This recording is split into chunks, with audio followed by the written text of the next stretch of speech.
World powers also working out their positions on the conflict. We're going to cross now live to Beijing, talk to our correspondent Yena Lee, who joins us from there. Yena, what's China's official position, first of all, then? I mean, have we heard anything from President Xi Jinping?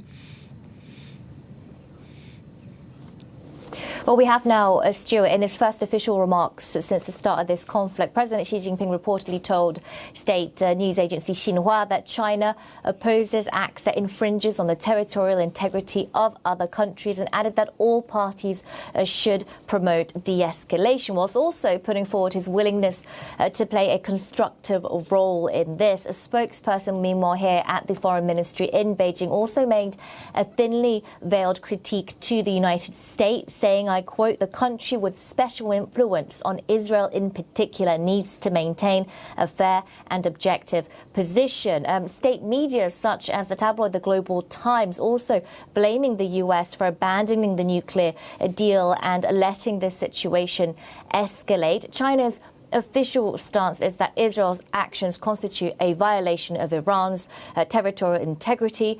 And although the Chinese foreign minister did tell his Israeli counterpart that Israel shouldn't have to constantly live in anxiety about a potential war either, this is, by the way, a much stronger tone and position that China has taken compared to when Russia invaded Ukraine. In any case, though, this conflict is creating the kind of instability Chinese leaders want to avoid at all costs. So Beijing might want to position itself once again as a helpful force for peace in the region. You might remember that it did play a role in brokering the Saudi-Iran deal back in 2023, but that one was pretty much laid out before China just nudged it over the edge. And no one really sees Beijing as a neutral force in this conflict due to its proximity to Tehran. This situation is clearly very different and very volatile. Yeah, no, you said their instability of great concern to the Chinese. Elaborate on that for us. Why particularly? Both for economic and geopolitical reasons. China is dependent on Middle Eastern oil. 43% of its oil imports come from the region, and some of that from Iran. Chinese buyers have been profiting off of cheap Iranian low prices thanks to the Islamic Republic's isolation.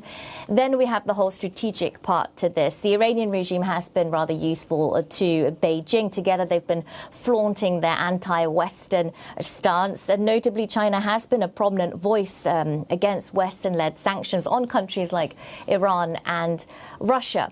A power vacuum in Iran or drastic regime change would certainly be a problem for Beijing. With Donald Trump in the White House, there's this added level of uncertainty. And it's not because the U.S. sides with Israel that China would automatically show unwavering support for Iran either. Its stance is much more nuanced than that, in part due to Beijing's efforts not to alienate Gulf states or its relationship with Saudi Arabia. For now, China is, rather sitting back and observing the situation. It might want to implicate itself a little bit more as it progresses. But its main priority today is protecting its own citizens. Some 1,600 have already been taken out of Iran, according to authorities, with evacuations out of Israel towards Egypt set to start on Friday. Yeah, no, thanks so much, Yena Lee, our correspondent, talking to us live there from Beijing.